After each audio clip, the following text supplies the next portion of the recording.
We'll start the meeting in about 3 minutes, about 2 minutes.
Okay, let's start the meeting. Welcome to the Landmarks Commission meeting of today, Thursday, January 7th, which will also be my last meeting as chairman of the commission. And Happy New Year to all. I'm going to start with a roll call. When I call your names, please indicate that you can hear me and see me. Commissioner Aguirre, I can hear you and see you. Commissioner Burns, I can hear you and see you. Commissioner Wong, I can hear you and see you. Commissioner Hughes, Present, I can hear you and see you. Commissioner Cox, Yes, I can hear you and see you. Commissioner Osman, I can hear you and see you. and Commissioner Yekovich. Present, I can hear you and see you. We have a quorum. Again, my name is Rafael Leon, and I'm the chairman. Last year, Governor Pritzker signed Public Act 101-0640, making certain amendments to the Open Meetings Act so that we, along with other boards and commissions, can continue to host virtual meetings during this COVID-19 public health emergency, provided that certain conditions are met. One of those conditions is that I, as the head of the Commission on Chicago Landmarks, determined that an in-person meeting of the Commission on Chicago Landmarks and its Permit Review Committee are not practical or prudent. I want to make sure our virtual meeting meets all the conditions of the Open Meetings Act as amended. Therefore, I'm making a determination pursuant to Section 7E2 of the Open Meetings Act that an in-person meeting of this Commission on Chicago Landmarks and its Permit Review Committee is not practical or prudent. Similarly, I'm also making a determination pursuant to Section 7E5 that because of the disaster as declared by the governor, it is unfeasible for at least one member of the commission to be present or its administrative officer to be present. Pursuant to a resolution adopted by the Commission on Chicago Landmarks on June 4th, 2020, regarding the chairman's emergency rulemaking powers, I issued emergency rules governing the conduct of remote public commission meetings and provisions for remote public participation effective June 23rd, 2020, and this was in response to the COVID-19 emergency. These rules were posted on the Commission's website. In line with these emergency rules, today's regular Commission meeting is a virtual meeting being simulcast to the general public via live stream. Commission meetings have been held virtually since May of last year. Meetings are structured to minimize the chances for technical difficulties. Members of the general public have been encouraged to submit written statements in advance of the meeting, and these have been posted on the Commission's website and are available for public view during the virtual meeting at www.chicago.gov/CCL. Members of the public desiring to speak at today's meeting were required to register before the meeting, and verbal statements by the public for all agenda items will take place at the beginning of the meeting. Applicants and their representatives, as well as aldermen, were asked to contact staff if they desire to speak, and they will be able to do so after the staff presentation on a specific project. For the record, let me indicate that Commissioner Tolliver is present. Can you hear me and see me, Commissioner Tolliver? I hear you and see you. Great, thank you. One member of the general public signed up to speak as of the deadline of 12:45 p.m. on Tuesday, January 5th, and was provided instructions regarding on how to do so. I would like to call upon him now. Ward Miller signed up to speak on agenda items 3 and 5.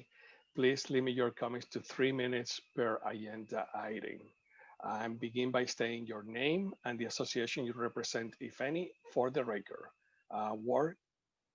Good afternoon and Happy New Year, Mr. Chairman and members of the Commission. I'm Ward Miller, Executive Director of Preservation Chicago. I'm speaking on the Halsted Willow Group, and we at Preservation Chicago fully support the Chicago landmark designation of these 4 buildings in the Halsted Willow Group, and have worked with members of the community and Alderman Smith for almost 4 years towards this designation and protections for this historic Chicago commercial corridor. We wish to thank everyone involved in the staff, the city, and the community for bringing this forward. We also want to alert the Commission and the Historic Preservation Division staff about another much beloved and admired building at a similar type of intersection, which has been mostly changed over time, but a building that's currently endangered and on the 90-day demolition delay list. This is the former La Luce restaurant, also known as the Lake Street Schlitz Tide House at Lake Street, Loomis Street, and Ogden Avenue. And we at Preservation Chicago have been encouraged by the broader city and Chicago communities to start a change.org petition.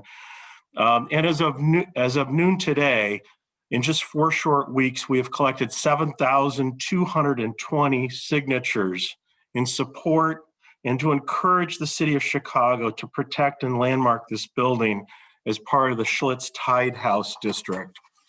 As the building, its architecture predates those of the earlier landmark tide houses with the belted globes, as that was introduced a year after this building was built by the Schlitz Brewing Company. And that belted globe was unveiled at the Chicago World's Fair of 1893. You know, this is really an amazing tide house. It has incredible visibility. And we want to take a moment to just acknowledge that this is an amazing structure where so many people in the city have responded and want to encourage its landmark designation and protection as part of the Schlitz Tide House district. On behalf of so many citizens, over 7,000 that have responded to our very appropriately and nicely worded change.org petition. So we just want to encourage that building on the 90-day demolition delay list to be saved and landmarked. Thank you.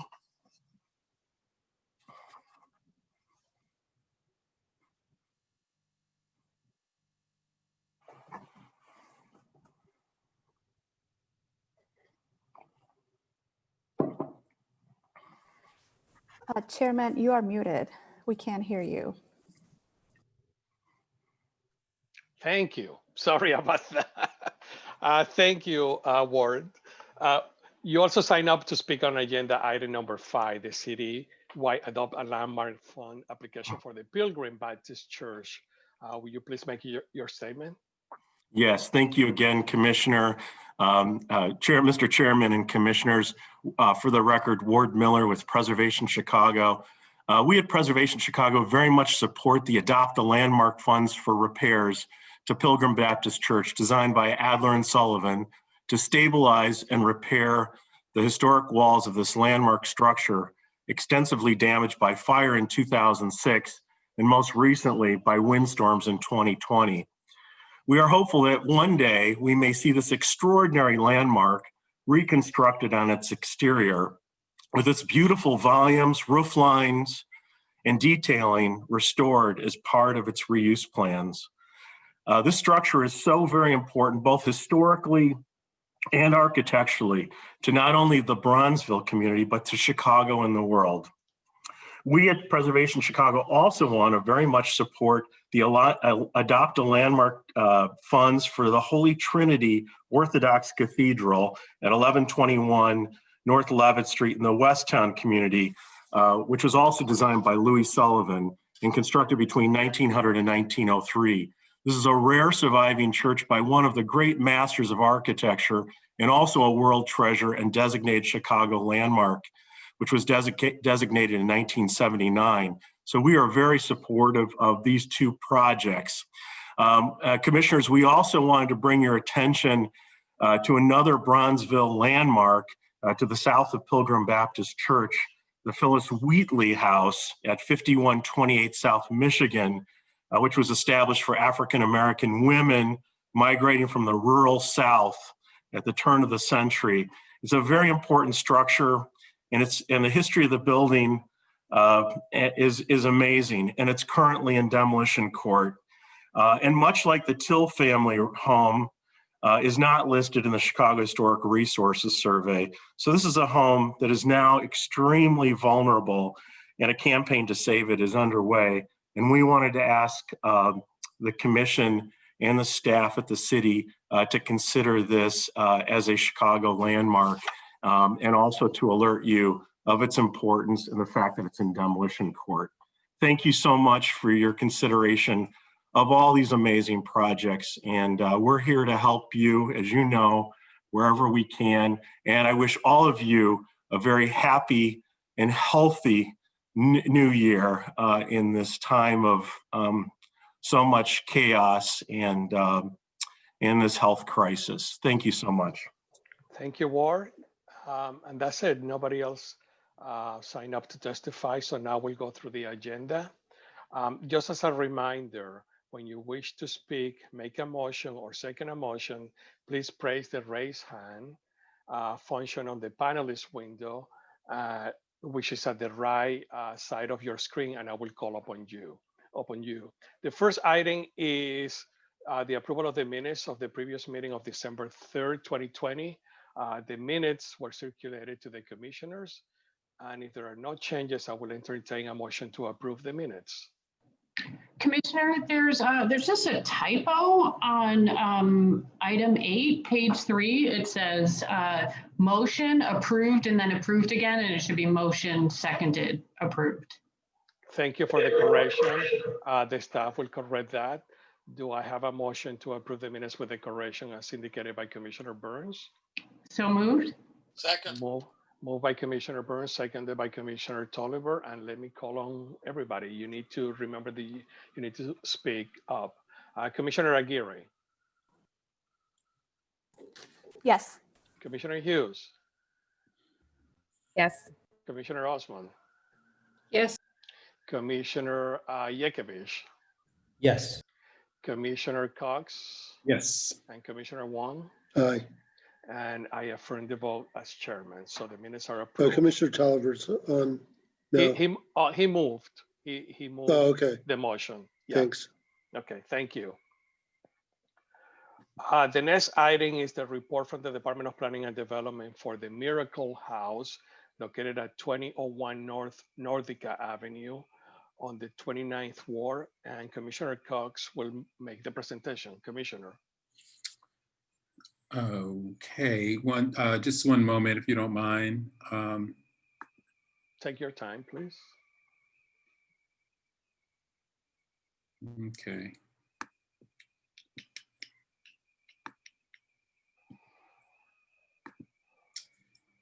All right.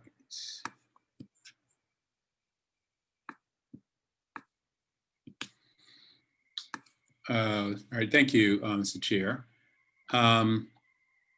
The Department of Planning and Development finds that the proposed landmark designation of the Miracle House supports the city's overall planning goals for the surrounding Austin community area and is consistent with the city's governing policies and plans. The Miracle House is located within the Austin community, Chicago's second largest in both population and land area. Past planning efforts for Austin include the LISS Austin Forward Together plan, a 2018 Quality of Life Plan, and the Soul City Corridor Commercial Development Study completed in 2015 by the Austin African American Business Networking Association. Building off these plans, in 2019, Department of Planning and Development identified Austin as one of 10 neighborhoods that are part of the Invest Southwest Community Improvement Initiative. Last January, we convened a kickoff celebration in Austin, attended by 600 people who were stakeholders who had identified priorities, goals, and key community assets.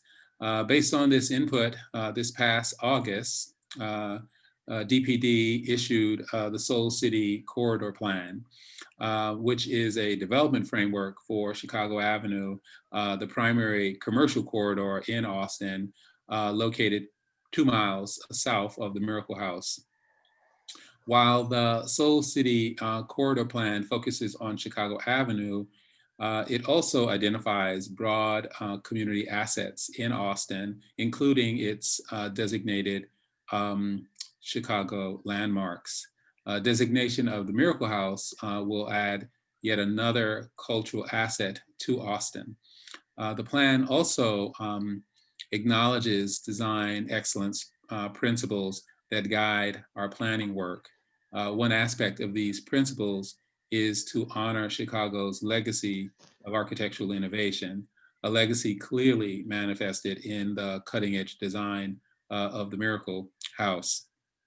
So in September, DPD issued an RFP for a site at the northwest corner of Chicago and Laramie Avenues, which includes 5 vacant lots and the vacant Laramie State Bank building, a designated Chicago landmark that is 2 miles south of the Miracle House. The RFPs seek the mixed-use rehabilitation of the former bank and new construction on the adjacent land. The department is confident that the long vacant landmark bank building will be restored and become a catalyst for new development. So in conclusion, landmark designation of the Miracle House supports the city's overall planning and economic development goals for Chicago's Austin community area and is consistent with the city's governing policies and plans. Thank you. Thank you, Commissioner. Before we ask questions, let me call on Alderman Christopher Taliaferro to make a statement. Is the Alderman here?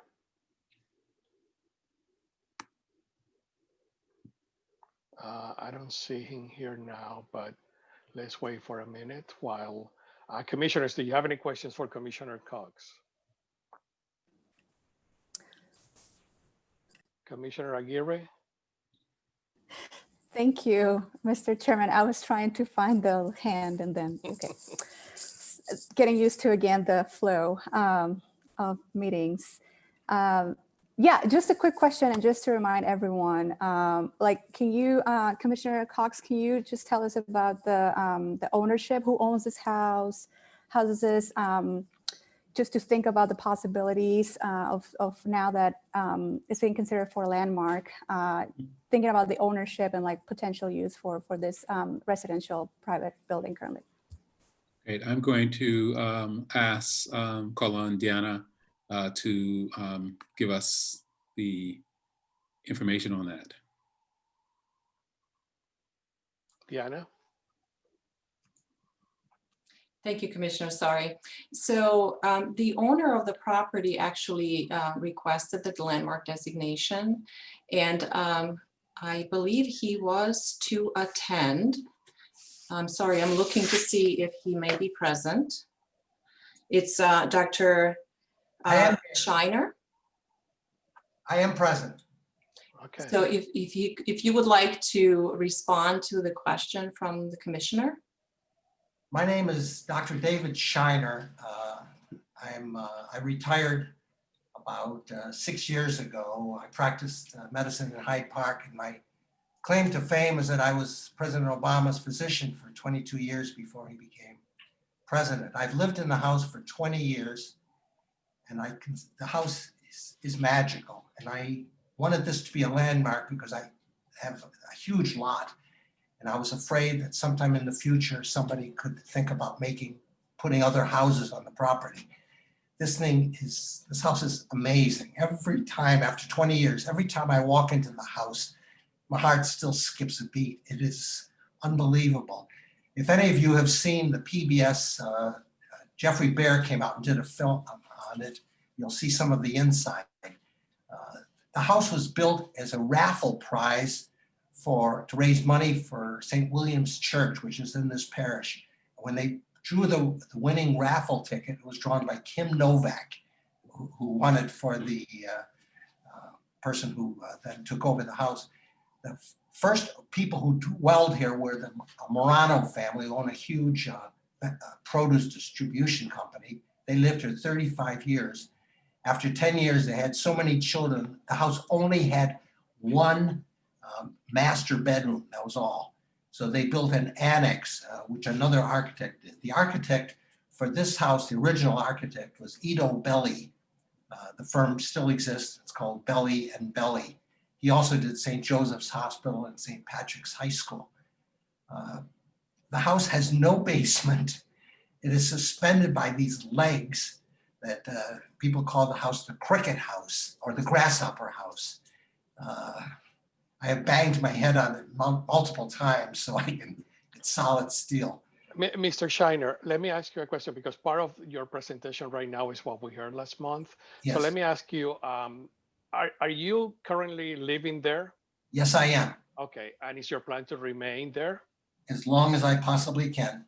Oh, let's hope that it's for a long, long time. I surely hope so too. So I really appreciate your testimony. We have other items on the agenda, but I recall distinctively having this presentation and conversation last month. So if the commissioners have any more specific questions, I would like to see whether the alderman is present and whether he wants to make a statement. But congratulations, and I commend you for asking the department and the commission to landmark this building. It's a treasure. You're welcome. Is the alderman present? I don't see the alderman. So commissioners, do you have any other questions for the staff or Mr. Shiner? I would just remind us that the alderman was present at the first presentation, and he gave his full-throated support of the designation. That's right. That's right. So at this point, I'd like to request a motion to accept the department report for the Miracle House and take the next step in the designation process to request consent from the property owner. Do I have a motion? So moved. Moved by Commissioner Wong, seconded by Commissioner Hughes. And let me go through the roll call. Commissioner Aguirre. Yes. Commissioner Burns. Yes. Commissioner Yekovich. Yes. Commissioner Osman. Enthusiastic, yes. There you go. And Commissioner Tolliver. Yes. Did I miss anybody? I don't think so. So Commissioner Cox. Commissioner Cox. Yes, I'm sorry. Absolutely, yes. Right. And I, as the chairman, ratify the vote. Congratulations. And this is a treasure for the city of Chicago. Thank you so much for requesting this designation. Let's move to the next item, which is the report from the Department of Planning and Development for what is called the Hosted Willow Group for 4 properties located at 1626-1808 North Hosted Street, the even numbers, 1727-1733 North Hosted Street, which are the odds number, 800-812 West Willow Street, the even numbers, and 745-813 West Willow Street, the odd numbers. And Commissioner Cox will make the presentation as well. Commissioner. Okay, thank you. So the Department of Planning and Development finds that the proposed landmark designation of the Halsted Willow Group supports the city's overall planning goals for the surrounding Lincoln Park community area and is consistent with the city's governing policies and plans. The Halsted Willow Group consists of 4 buildings located at the intersection of North Halsted Street and West Willow Street in the southwestern portion of the Lincoln Park community area. The buildings, each of which were built as 3-story mixed-use structures with ground floor commercial uses and upper floor residential uses, were designed in the Queen Anne and Italianate styles and date to the 1880s. Built during the rapid growth of post-fire Chicago, the buildings date the Lincoln Park's early years during a period of substantial German immigration and settlement of the area. Collectively, the buildings were home to multiple small-scale commercial establishments over many decades, anchoring the intersection as a local node of activity. Most notably, the building at 1800 North Halsted Street was home to Schulen's, a well-known German tavern and restaurant that was particularly noted for the owner, Matt Schulen's, magic tricks over many years. The 4 buildings are located on 3 of the 4 corners of the intersection of North Halsted Street and West Willow Street. The buildings located at the southwest and northwest corners of the intersection, 1732 North Halsted Street and 1800 North Halsted Street, are zoned planned development 149, which requires that the owners of those 2 properties consent to landmark designation of the buildings. The 2 buildings located side by side on the northeast corner of the intersection, 1727 North Halsted Street and 1733 North Halsted Street, are zoned B3-2 Community Shopping District. These zoning designations allow for the buildings to be used for a variety of commercial and upper floor residential uses. In addition, it should be noted that Willow Street is the southern end of the Halsted Pedestrian Street designation under the Chicago zoning ordinance, which is intended to preserve and enhance Chicago's best pedestrian-oriented shopping districts by promoting transit, economic vitality, and pedestrian safety and comfort through various zoning control measures. Surrounding land uses include a variety of residential, commercial, and other mixed-use buildings along North Halsted Street and residential uses on North Burling Street to the east and North Dayton Street to the west. A major institutional anchor, the Steppenwolf Theater, is located just to the south along North Halsted Street. The proposed designation would join other designated Chicago landmarks located nearby in the Lincoln Park community area, including the Armitage Halsted District, which designates between 1870 and 1930, and it was designated in 2003. And Yudolf Block and Hall, built in 1887 and designated in 2001, and the former Mulligan Public School, built in 1889 to 90 and designated in 2014. The proposed landmark designation is consistent with the transit-friendly development guide station area typology, which was adopted by the Chicago Plan Commission in 2009. The guide's purpose was to catalyze each of the CTA rail stations according to their type of station, area, context, to help provide a framework for analyzing area land use goals. The Holstead Willow group is located approximately 2 blocks north of the CTA North and Clybourne station, which is typed Major Activity Center under the guide. This type of station area serves a relatively wide range of densities, urban form and land uses, and the Holstead Willow group of buildings enhance the pedestrian environment and promote access to transit consistent with these goals.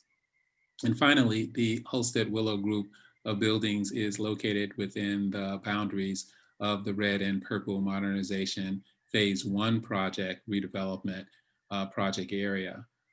This large, generally linear TIF district located on the north side of the city between approximately Division Street and Devon Avenue was created in 2016 to provide a funding mechanism to help support the CTA's ongoing Red and Purple Line transit corridor improvements.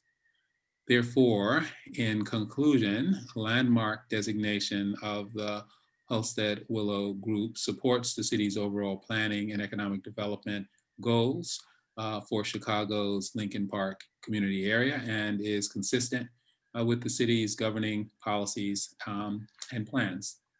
Thank you. Thank you, Commissioner. These properties are located within the boundaries of Alderman Hopkins and Alderman Smith. Are they present here? And if so, would they like to speak? Thank you. This is Alderman Michelle Smith. I really have nothing to add to the excellent report of Commissioner Cox, and I just wanted to say thank you to the Commission for the preliminary designation, and we look forward to a final designation. So thank you very, very much to the Commission. Thank you, Alderman. Is Alderman Hopkins here? I don't see him here. So commissioners, do you have any questions? Oh, is this Alderman Hopkins? No. Okay, commissioners, do you have any questions?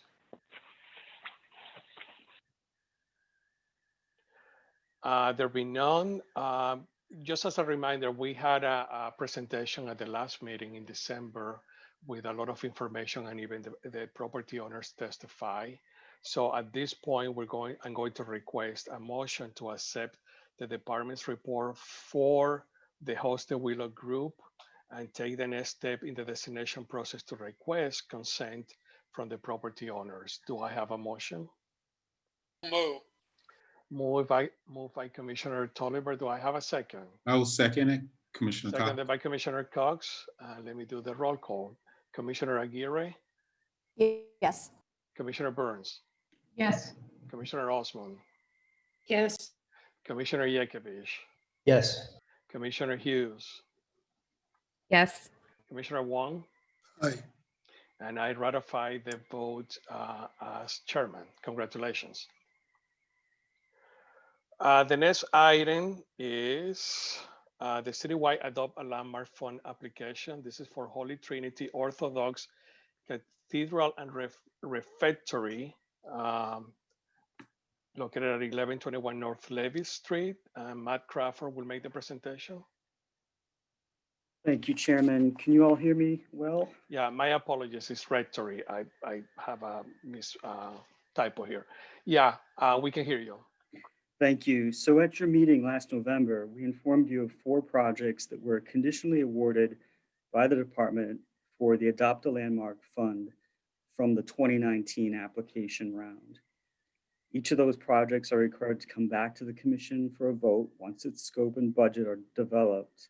The congregation at Holy Trinity Orthodox Cathedral has completed this work to restore their landmark cathedral and rectory and hall building shown here. The applicant is requesting $250,000 of Adopt a Landmark funds for an exterior restoration project totaling $650,570. Just to recap, the Adopt a Landmark funds are generated by the Neighborhood Opportunity Bonus. The bonus was established in 2016, offers increased development rights in downtown zoning districts in exchange for payments to 3 funds: the Neighborhood Opportunity Fund, the Local Impact Fund, and finally, the Adopt a Landmark Fund. Adopt a Landmark projects must be consistent with landmark guidelines and involve substantial renovation that is visible or accessible to the public and must be approved by the commission. For geographic orientation, Holy Trinity Orthodox is located on Levitt Street, just south of Division, in the Westtown community area, and it is also just outside the Ukrainian Village Landmark District. Holy Trinity was established by immigrants from the Ukraine region of the Russian Empire who settled on the northwest side at the turn of the 20th century. Church leaders commissioned noted Chicago architect Louis Sullivan to design the new cathedral and rectory in the Russian Revival style, a built heritage familiar to the congregation. In addition to funds given by parishioners, Russian Emperor Tsar Nicholas II also donated funds from his own personal bank account. The cathedral was dedicated in 1903, and in 1979, the cathedral and its associated rectory and hall building were designated as a Chicago landmark. In 2002, the congregation took the great step to commission a detailed condition assessment of their facilities, which established priorities for rehabilitation. Based on that assessment, Holy Trinity began fundraising and has completed important restoration in phases since 2008, including restoration of the octagonal dome, the bell tower, Sullivan's entrance portico, window restoration, and concrete work. The grant application before you is for the next phase of restoration, which generally includes stucco repair, pressed metal restoration, painting, and concrete work for both the cathedral and rectory/hall building. Additionally, the applicant is proposing window replacement and balcony repairs at the rectory hall building. The buildings have load-bearing brick walls that are rendered with stucco, as designed by Sullivan. The existing stucco is not original, but is estimated to be about 70 years old. As you can see, long cracks have developed on all elevations. The sealant applied to these cracks is hygroscopic and attractive to dirt, which amplifies their negative appearance. Sealant has also begun to fail, which will allow water infiltration and hasten deterioration of the stucco. So the applicant has prepared drawings showing the location and estimated quantities of deteriorated stucco. They propose removing all sealant and delaminated stucco and restoring these areas with new stucco to match the existing. All of the stucco will then be repainted with appropriate masonry paint. Another important feature of the building is their complex pressed metal ornamentation, which combines Louis Sullivan's ornamental genius with Russian motifs. This work is located at the eaves of both the cathedral and rectory, as well as window frames of the cathedral building. After 118 Chicago winters, the metalwork exhibits open joints, missing elements, Band-Aid repairs, corrosion, and paint failure. To address these conditions, the applicant proposes to recreate sections of ornament that are lost or that cannot be repaired, repair those sections that can, and repaint all of the metal surfaces.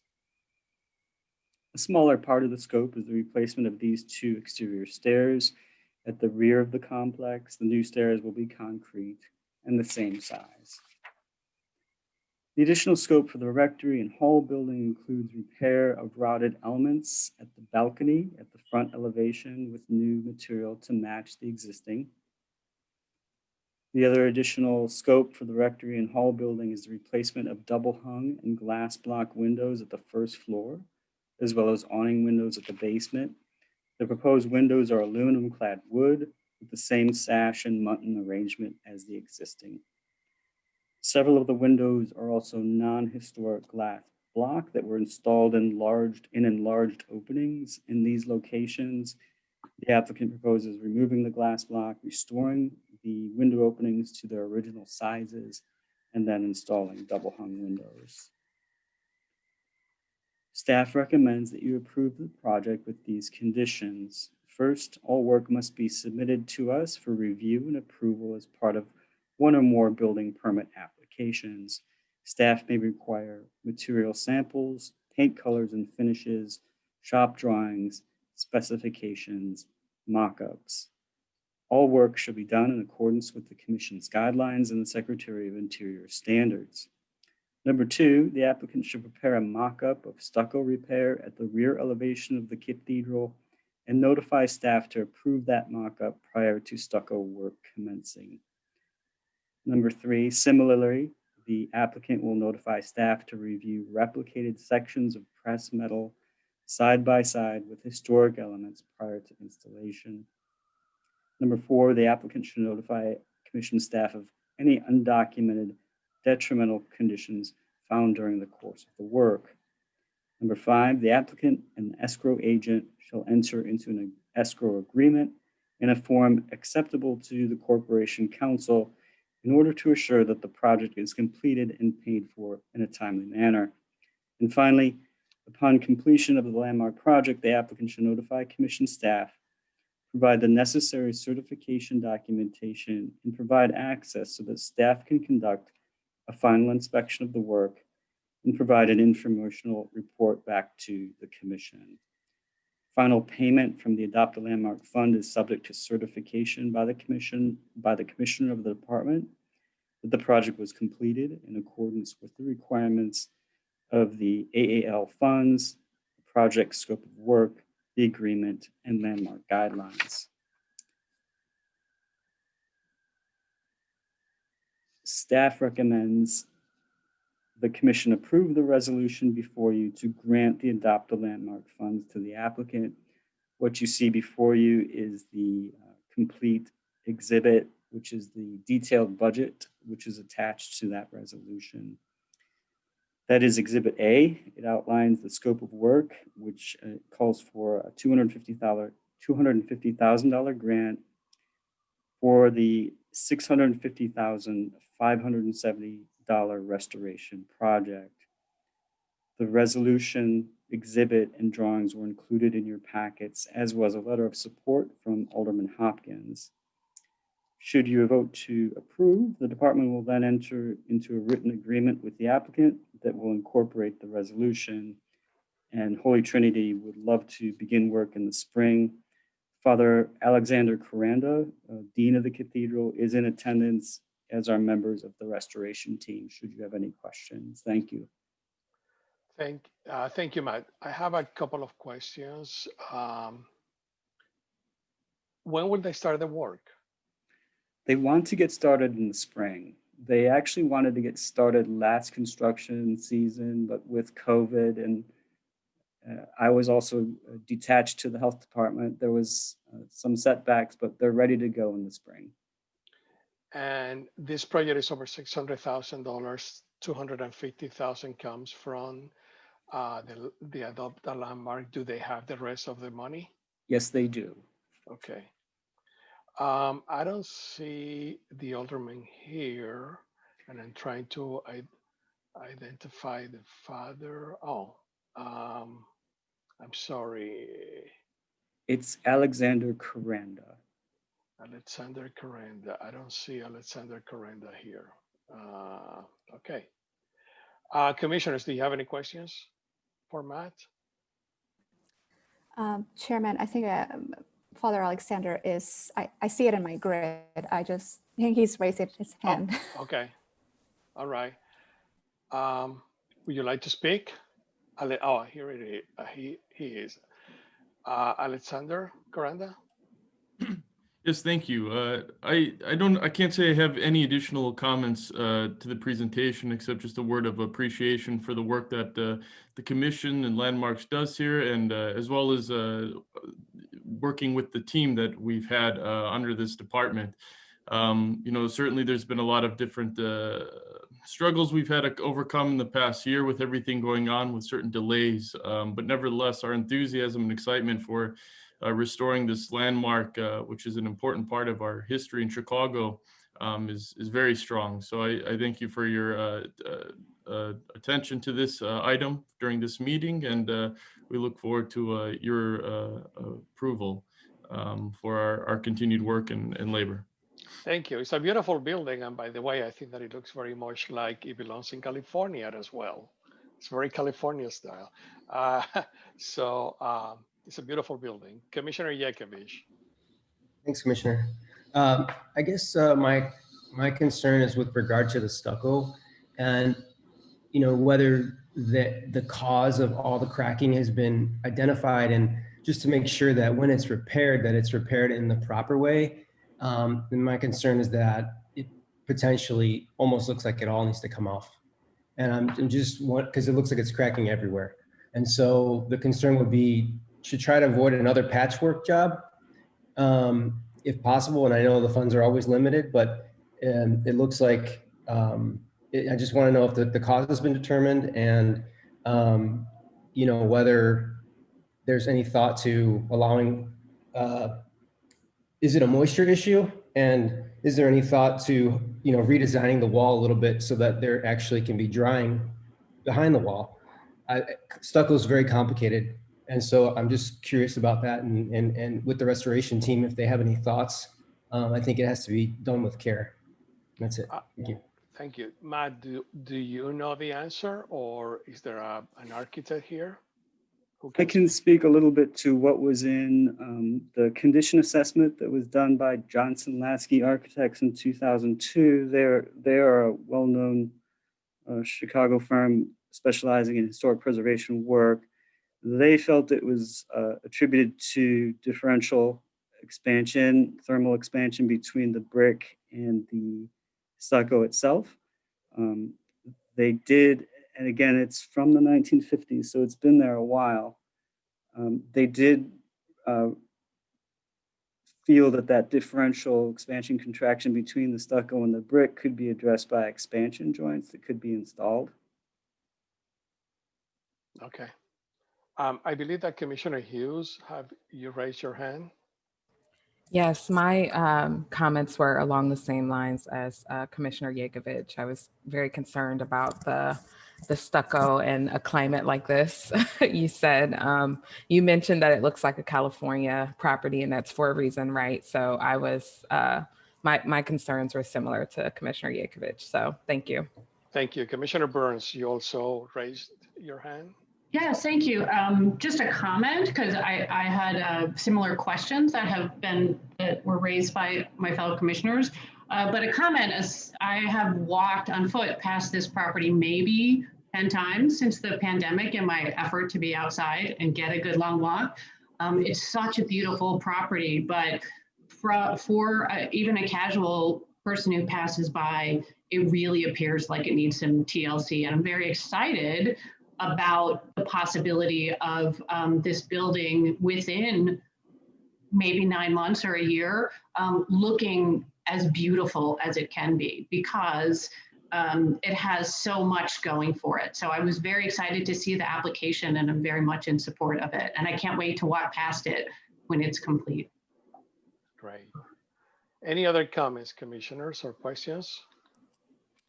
I just want to say that it is a favorite Open House Chicago site, and for that event, we get to go inside. And so I hope, Celine, that you will be up, Commissioner Burns, you'll be able to get to go inside soon. It's very special. Great. Anyone else? There being none, I would like to request a motion to approve a resolution for a citywide Adopt a Landmark Fund grant for the Holy Trinity Orthodox Cathedral and Rectory. Do I have a motion? So moved. Moved by Commissioner Burns. Do I have a second? Second. Second by Commissioner Aguirre. Aguirre. And let me go down the roll. Commissioner Tolliver, Yes. Commissioner Yekovich, Yes. Commissioner Cox, Yes. Commissioner Oswald, Yes. Commissioner Hughes, Yes. Commissioner Wong, Aye. and I ratify the vote as chairman. Thank you. Congratulations and good luck. I look forward to seeing the final work, the rehab work. The next item is also a citywide Adopt a Landmark Fund application for the Pilgrim Baptist Church located at 3301 South Indiana Avenue. And Daniel will make the presentation for the department. Daniel? Sorry. Mr. Chairman, Yeah. I do have to recuse myself from this item. Okay. All So, right. Duly so- noted. For the record, thanks. Okay. Thanks. Daniel? Great. Can you hear me okay? Yes, we can. Great. Good afternoon, Dan Kleiber, Department of Planning and Development. We are here and we have selected the Pilgrim Baptist Church located at 3301 South Indiana as the recipient of a citywide Adopt a Landmark Fund grant. Pilgrim Baptist Church, the owner of the property, submitted a request for assistance following a partial wall collapse and other damage at the site due to a windstorm this past August. The $216,960 Adopt a Landmark grant will be used to stabilize and preserve the remaining walls of the church to allow the applicant to continue to work on the larger redevelopment vision for the property. Before I present the current scope of work and budget, I wanted to provide some background information on the property and its status. Pilgrim Baptist Church is a rare surviving example of ecclesiastical architecture by the firm of Adler and Sullivan, a partnership that is internationally recognized for its innovative and important contributions to modern architecture. The building was designated a Chicago landmark on December 18th, 1981.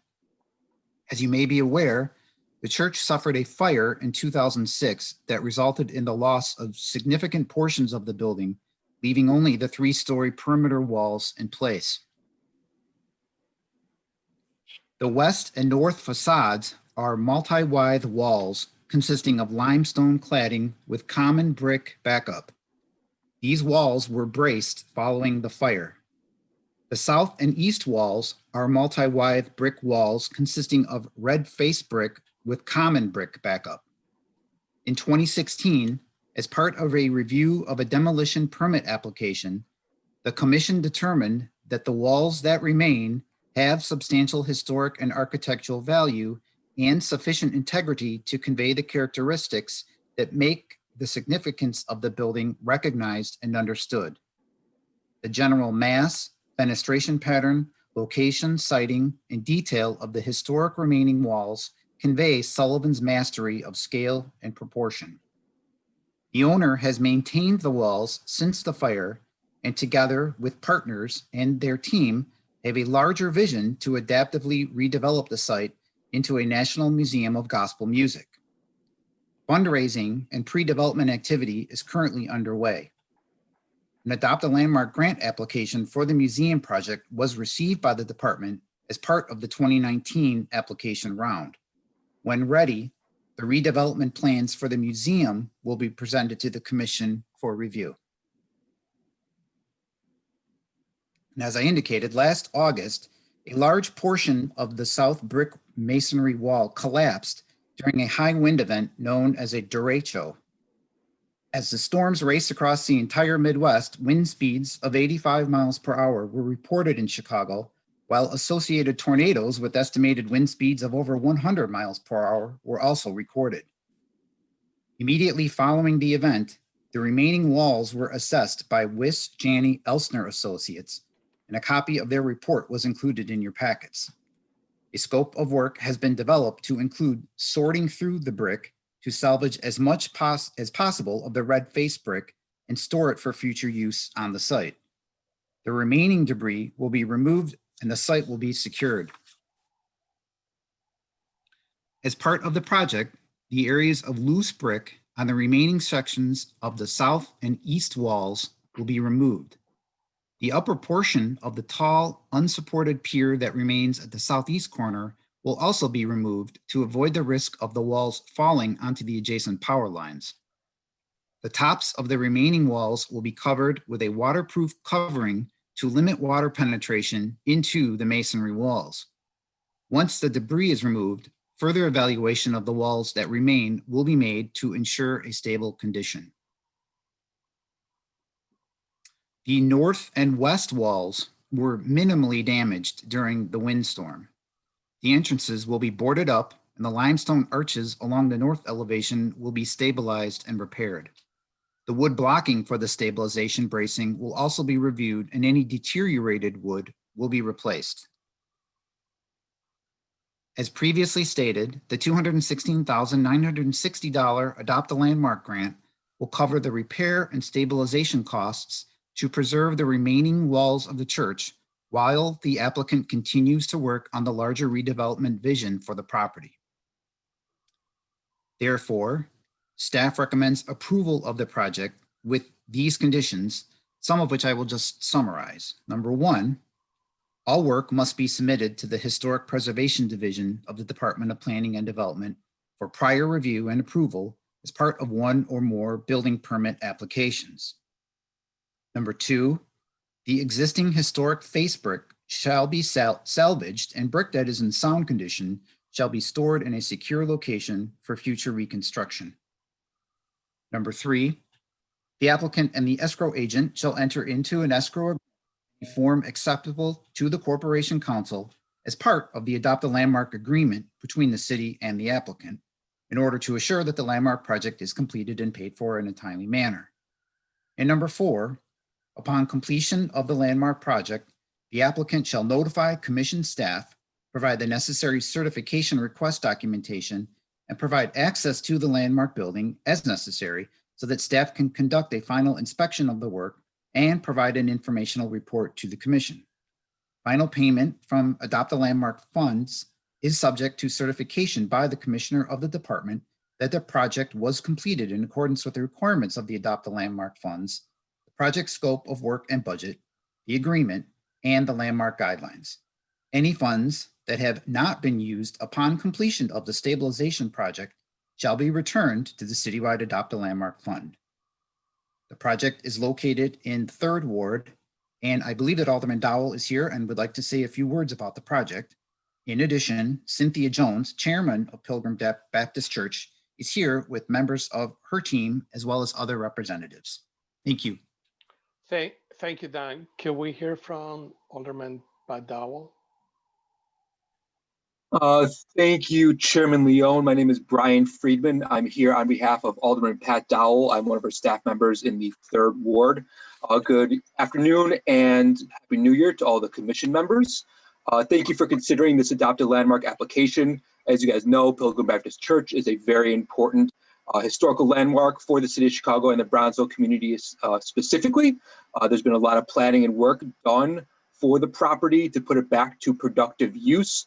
The unfortunate events of the derecho has put that a little bit aside, but the Adopt a Landmark Fund grant application for this property is very significant in putting this project to productive use for the community. So Alderman Dow, on behalf of Alderman Dow, we encourage you guys to support the application. Thank you so much for your time. Thank you. Can we hear from Cynthia Jones? Hi. Hi. Can you hear me? Yes, it's good to see you again. Nice to see you as well. As the chairman of Pilgrim Baptist Church, I can't tell you how excited we are to start the work to try to get this building back in its rightful place in history. Just starting the stabilization project has just been amazing to us. We started some of the work in December, and as you know, now the ground is frozen, and we have to go through the tenacious task of going through the brick and trying to salvage what we can have to utilize on our project. So we are just so excited. I have my person here from West Jennings as well, Rachel Will, and she's just done an extraordinary job for us over the years, and I'm just so proud of her and her work. So Rachel, would you like to say a little bit about those walls? Yeah, as Cynthia mentioned, we will do the review of the existing walls now that we have the initial demolition for stabilizing the walls complete. Once we have the debris removal complete, we will do the close-up inspection of the walls to make sure that everything is stable. And we will also perform the process of reviewing the existing brick to determine what is salvageable of the face brick. Based on the condition of the wall in 2016, we knew there was quite a bit that was in pretty poor condition of the brick prior to the derecho. So we just don't know exactly how much percentage of that face brick is going to be salvageable, but we will go through the process of reviewing that and providing a report to the church, and then that will be provided to Landmarks. Thank you. You know, this is a short-term solution for the walls, but can you speak briefly about what the long-term plan is for the site? The long-term planning is the National Gospel Museum. We've been meeting and working with Don Jackson, and our director, the new director, will be Antoinette Wright, who is here also. And we're just so excited about thinking about taking or bringing that gospel museum to the birthplace of gospel music, where Thomas A. Dorsey was the director until he passed at Pilgrim. So to have something like that on that building, on that sacred ground, I just think it's amazing. It'll be a universal building for everyone, not only for the city and the state, but for the world to come in and look at that museum and participate in the types of activities that they will have going on. And it's certainly a testament to the work of Pilgrim Baptist Church in trying to sustain that building, and then to the city to bring in tourism. Because even in its state now, we have thousands of people that come in every year to place their hands on those sacred walls and take pictures. So we're just excited. Thank you. And a suggestion that I think that I made in the past a couple of years ago, just looking at the aerial view, as you consider the museum also, I will encourage you to look at the surrounding area for other type of redevelopment opportunities that will enhance the area. So that's a suggestion. Okay. That's the planner in me, being a planner professional, to make that suggestion to you. Let's move to the testimony from the commissioners. Commissioner Aguirre. Thank you, Chairman. I just have a quick question. So the stabilization work on the walls doesn't mean that the structural bracing is coming out of the walls, right? That's going to stay after this work is done. Of course, it's going to stay. It's going to remain. Yes. Yeah.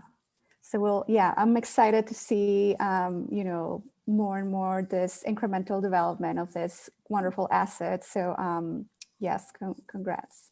Thank you. Commissioner Osmond. Ms. Jones, the original design was by Dirk Lohan, which I saw. Is it still the original plans that you're working from? Oh, no. That because as you know, that we have to put that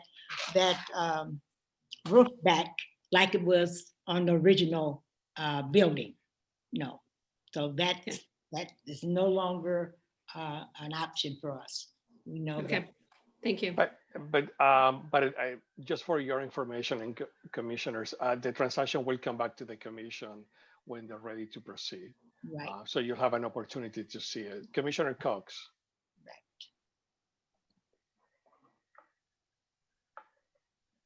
Commissioner Cox. Yes, I'm sorry. I just wanted to, one, thank Mrs. Jones and her team for stewarding, this important site of memory for gospel music, and it is truly, the very definition of a labor of love, and I think the story of the windstorm is only adding to the adversity that this building has had to overcome to find its reuse. So it's withstood fire, it's withstood wind. It's pretty clear that it's the making of an amazing narrative when the building is finally refurbished and reused as a gospel museum. So, I think it's only fitting that we use the Adopt a Landmark to be a partner in that story. I appreciate the Landmark staff for working with you and having really making this Adopt a Landmark fund incredibly flexible to meet the needs of the different types of historic assets that we have. So I think this is an appropriate use. I will say, for the commissioner's sake, you should know that we are working with Ms. Jones and not just on the stabilization of the historic asset, but also on their redevelopment vision, which takes into account not only the site of the walls, but also the adjacent properties, and trying to understand as they flesh out their museum vision, what is going to be, what's going to sustain it over the long haul, which may involve a bigger development scenario than just the museum. So I think of this project as, I think of the city as being a partner in it. I really look forward, and I know, and I think it might be worth Mr. Jackson shedding a little bit of light on the expanded team that they've assembled, which gives me enormous confidence that this is simply a small down payment to a much more audacious vision that I think we'll all see in the near future. So I just want to give, I just want the commission to know that this is not just a stopgap. This is just another critical step to a much larger vision that they have, which I think I believe in solely. I believe in it. Thank you. Thank you. Commissioner Burns. Thank you. I want to say before I ask my question, which is really more practical, or maybe it's a procedural one, that I'm very much in support of this project and commend Ms. Jones and the whole team for the vision and the effort so far to advance the potential of this really important site. I wonder, since the grant request is for 100% of the project budget, as opposed to having a match, if that's something that is important for us to talk about and or consider before approving this. And again, I'm very much in support of the project, but this is the first time in my 11 months on the commission that something's come forward where I haven't seen part of the match. So what do we need to think about in that regard? Yeah, I think that I could address that. I think that in this instance, it's more of an emergency funds to stabilize the walls. Usually when transactions come to the Landmarks Commission, it is a much larger budget that they have. And I can assure you that they will come back with a pretty big budget when they're ready to start the museum. So, but for now, I think that is appropriate to allocate these funds to just stabilize the building. I will ask a question to Ms. Jones in a minute regarding the team that is working on this, so at least the commissioners will know who's working on this transaction. But for now, this is more of an emergency fund to stabilize the building, the walls. Commissioner Hughes. Yes, I'll keep my comments brief, and it's just comments. This is extremely exciting, and I think it's going to be a cultural landmark for our community, specifically our Southside communities. That's really needed, and I really love how Ms. Jones emphasized the fact that this is not just for the Southside residents, but it's meant to kind of unify our city and bring outsiders in to learn more about Chicago and the culture. So I am elated about this project. And as Commissioner Burns said, I commend this group for their efforts on this. And I agree that it is an emergency. And I'm glad that it's all hands on deck right now for this project. Thank you. Commissioner Tolliver.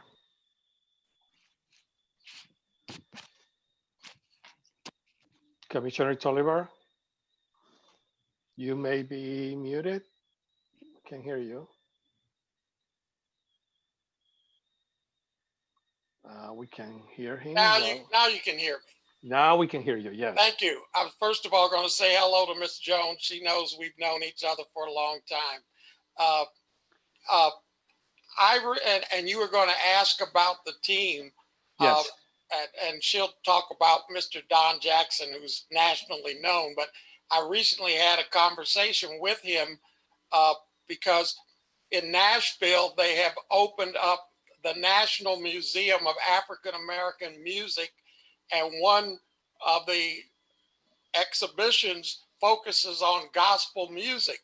So I asked Mr. Jackson, how will this National Museum of African American Music, with all state-of-the-art technology to amplify the various genres, compete with this effort? And he shared with me plans that this building is not just going to be a museum of gospel, but there's going to be interactive things and studios for young people to focus on technology. So I think it would be important at some point when it's appropriate to hear the updated plans, because we're only talking about gospel music, and he readily understands that in itself is not going to sustain this. And he has a wider vision for what in fact will happen in that building. So I just want us to understand it's bigger than what we think it is. And I asked him specifically, did he think the museum in Nashville would compete against this? And he said no, based on the model of use that he's envisioning for the building. Thank you, Commissioner. Ms. Jones, can you tell us a little bit about the team that is working in this transaction? Yes. In this museum? Yes, I mentioned Don Jackson. We have Doug Farr as our architect. We have another person, Leon Walker, and his team is working with us. Wish Jenny, of course, and then Central Builders as the construction site people. That's a very good team. And again, I express what I said earlier, which I think that is Reverend Tolliver, Commissioner Tolliver is also saying the same thing. Make sure that this is an expanded vision that is not just about the museum, because the museum may not be self-supporting. There will be other opportunities for redevelopment. Look at the area. This is very important. It will be an anchor in the area, but I think that there will be other opportunities to do other redevelopment in the adjacent properties. So I wish you the best. Thank you. I look forward to seeing this at some point in the future. Yeah. Are there any other questions from the commissioners? Chair, I really would, given the amount of anticipation that we have in understanding the bigger vision, if we could get a couple of comments from Mr. Jackson, I think that would help people understand why this first stabilization grant is so important.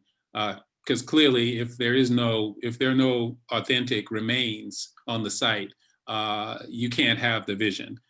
So the expanded vision. So it feels like this is an absolutely necessary step to help them get to the larger vision. But I want to make sure everybody understands. So if Mr. Jackson could be afforded a few moments, that would be great. Yes, please, Mr. Jackson. You're muted, Mr. Jackson. Let me see if I can unmute.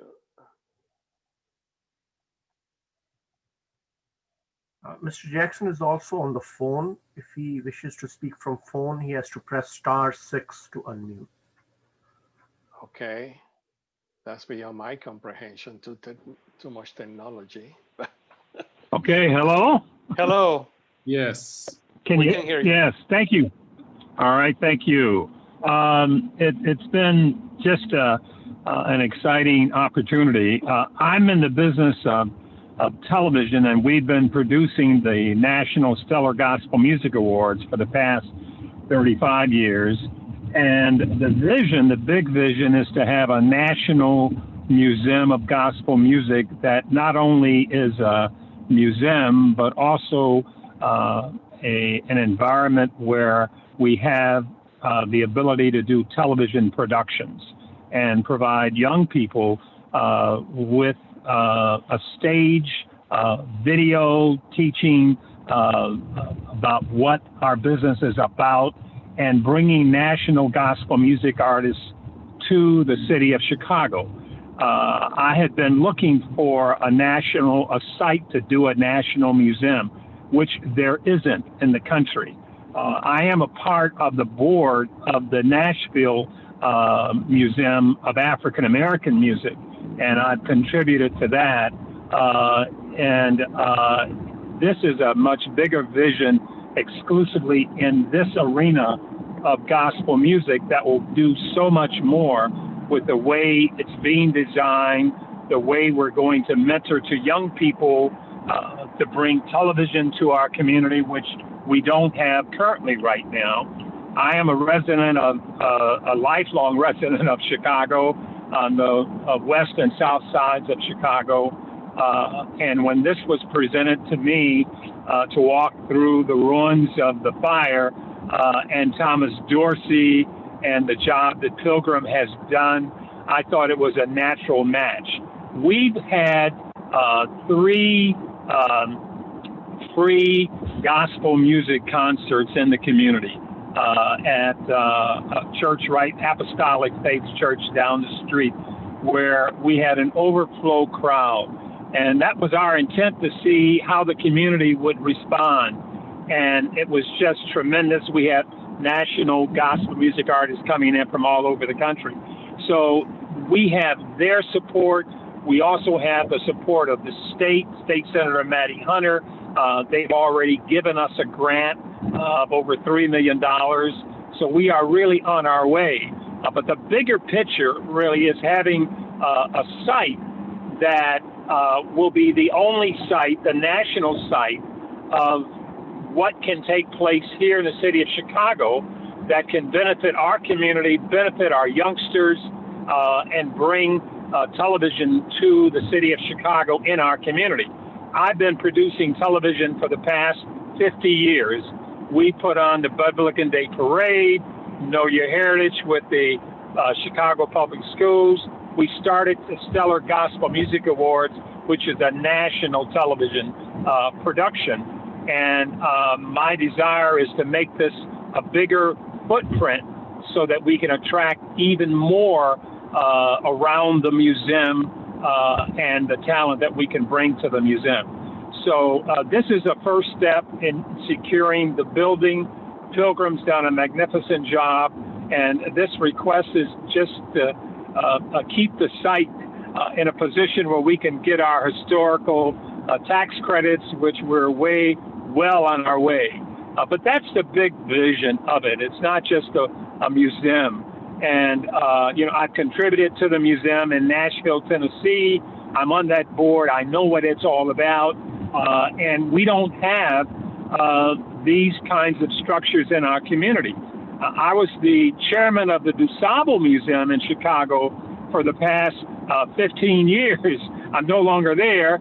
I've retired from that board. So I'm not a stranger to museums.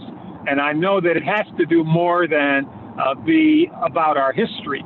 It has to also, it can showcase our history, but it has to provide a path for our youth and for our young people. And that's what this, once you see the designs, that's what this auditorium is designed to do, to be a full stage, in addition to the normal things you see in a museum. So this is our vision. I'm pleased that Antoinette Wright who was mentioned earlier. She was my executive director and president at DuSable. She's come aboard to be the president of the museum. So we have a great structure. Doug Farr and Associates have come aboard, and their team is just fantastic, not only in building a building, but also in the staging, the lighting, the audio, to make this a living museum so that our community can be proud of it and what comes out of it, the future gospel music singers that will come out of this museum. So I'm glad I just had a chance to just comment on that. Thank you, Mr. Jackson. It's very useful to know. Commissioner Osmond.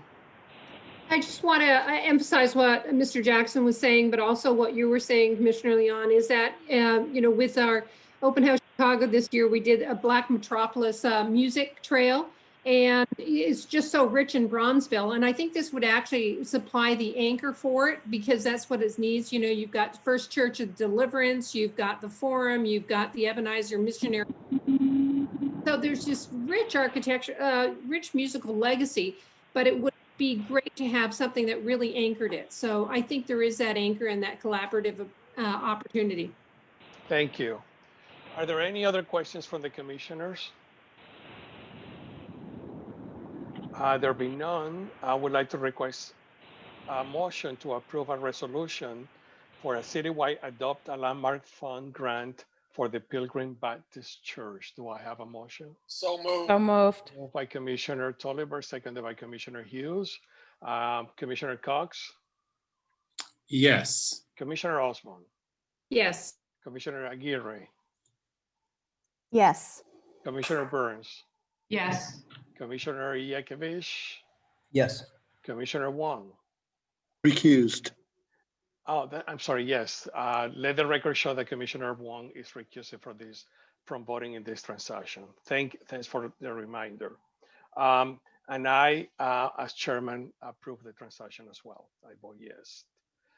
Let's move to the Permit Review Committee reports for the project's review at the December 3rd, 2020 Permit Review Committee.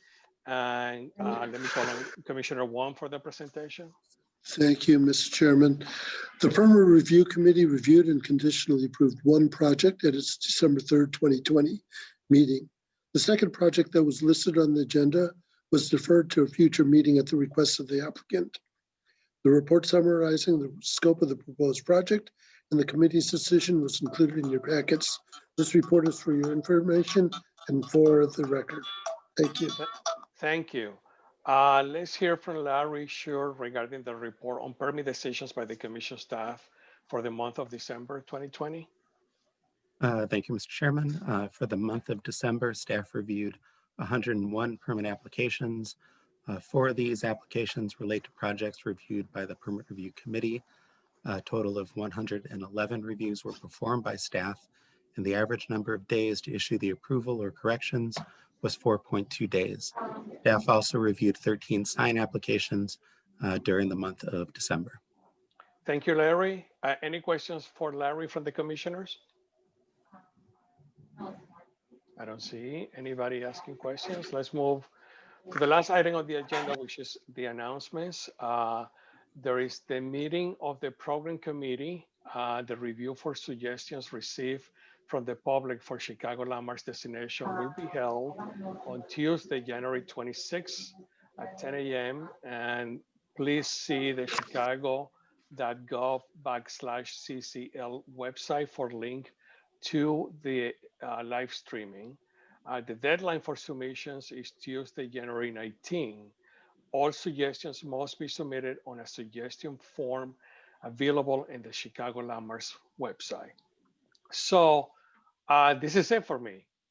As I mentioned at the start of the meeting, this is my last meeting as chairman of the commission. It has been an honor to serve on this capacity for the last 10 years plus, more than 10 years. I served under former mayors Daley and Emanuel, and under our current mayor, Mayor Lightfoot. During this period, I also had the pleasure of working with 5 different commissioners of planning and development: Commissioner Ragusa, Commissioner Mooney, Commissioner Riefman, Commissioner Gorski, and now Commissioner Cox. To all of you, many thanks for giving me this incredible opportunity to serve the city. Equally important are the commissioners that I have served on this commission during the last 10 years. I learned a lot from all of you, and your support of the commission is commendable. Thank you for your support. There are no words to express my gratitude and thanks to the staff. I'm always impressed about your knowledge and commitment to preserve Chicago's architectural legacy, as well as your counsel and friendship. Diana, Matt, Candalin, Emily, Larry, Joyce, Michelle, Kathy, and Michael, thank you, thank you, thank you. It will not be appropriate to depart this commission without thanking the groups that are so committed to the preservation efforts in Chicago. Lisa, Ward, and Mary Lou, thank you. Likewise, the general public who takes time to review the transactions and offer their opinions.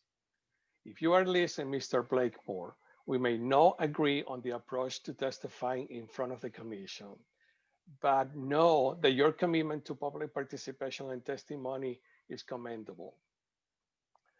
Tomorrow, I will celebrate 41 years since I moved to the United States from Venezuela. It has been an incredible time, and I will never forget having the opportunity to contribute to the city that has been so welcoming to me. As some of you may know, Venezuela has gone through difficult times, starting with a democracy and over the years turning into a dictatorship. The regrettable events of the last 24 hours in Congress remind us of the fragility of our democracy, but thank God, democracy and the rule of law prevailed yesterday. Today, commissioners, as you continue serving on this commission, you will be confronted with transactions where you have to decide how to vote. I leave you with this: always vote your conscience, because that's what it counts. You will probably disagree in some recommendations, but give it your best. My only regret is not being able to say goodbye in person, but there will be time for doing that. You will be in very capable hands, in the capable hands of Commissioner Wong as the new chairman of the commission. I believe Ernie has been on the commission longer than me, more than 10 years. Congratulations, Ernie. I'm sure that you will do an outstanding job as chairman of the commission. So I turn it over to you, Ernie, for a few words as you take the leadership of the commission. Ernie? Thank you, Mr. Chairman. Raphael, I have a few things I wanted to say, but I also know that there are a few other commissioners that had something to say first. So I'm going to go last. So I think what I'm going to do is start with Paula. I think you had something that you wanted to mention.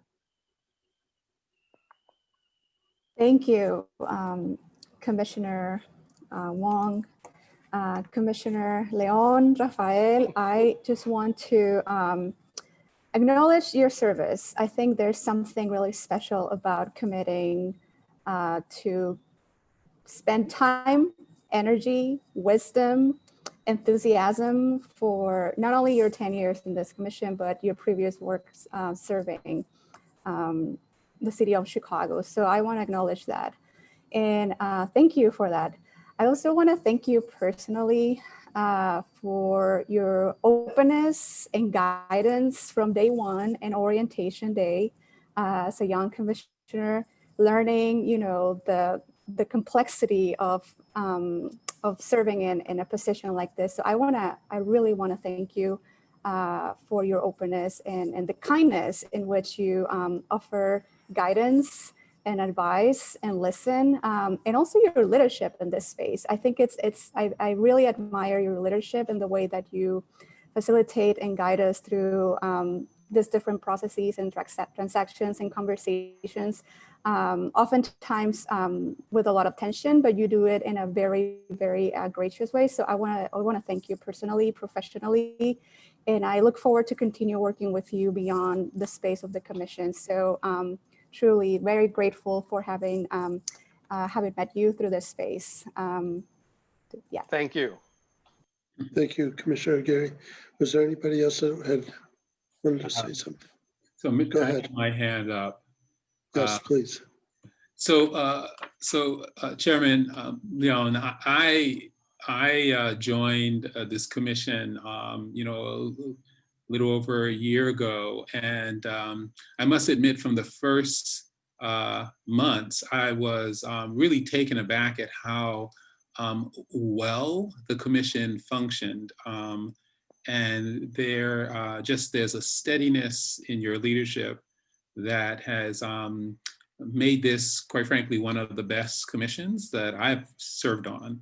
And the chair has a real important role in setting that tone, even to the point where you, in your closing remarks, you remembered Mr. Blakemore.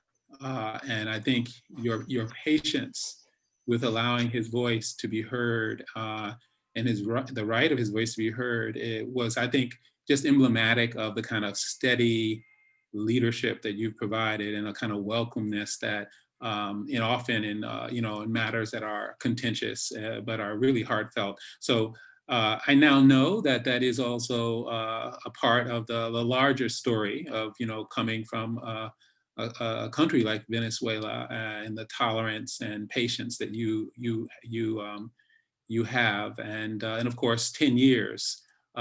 Is the kind of stability that I would wish for commissions that do the work on behalf of Chicagoans. So I'm just so impressed, and I just want to thank you as a new commissioner. I think there were 4 of us newbies, and you brought us all to a place where I think we now feel seasoned and confident in the work. And it's largely due to your leadership. So I just want to thank you as from one commissioner to another. Thank you, Commissioner. I had my hand up. I don't think I've been recognized. Yeah, Commissioner Tolliver, please. I just want to say that Commissioner Leon is a perfect example of what it means to be civically engaged. We know him in his capacity as chair of this meeting, but there's sometimes when he and I will be in attendance at 3 different meetings in the same week, serving the city of Chicago.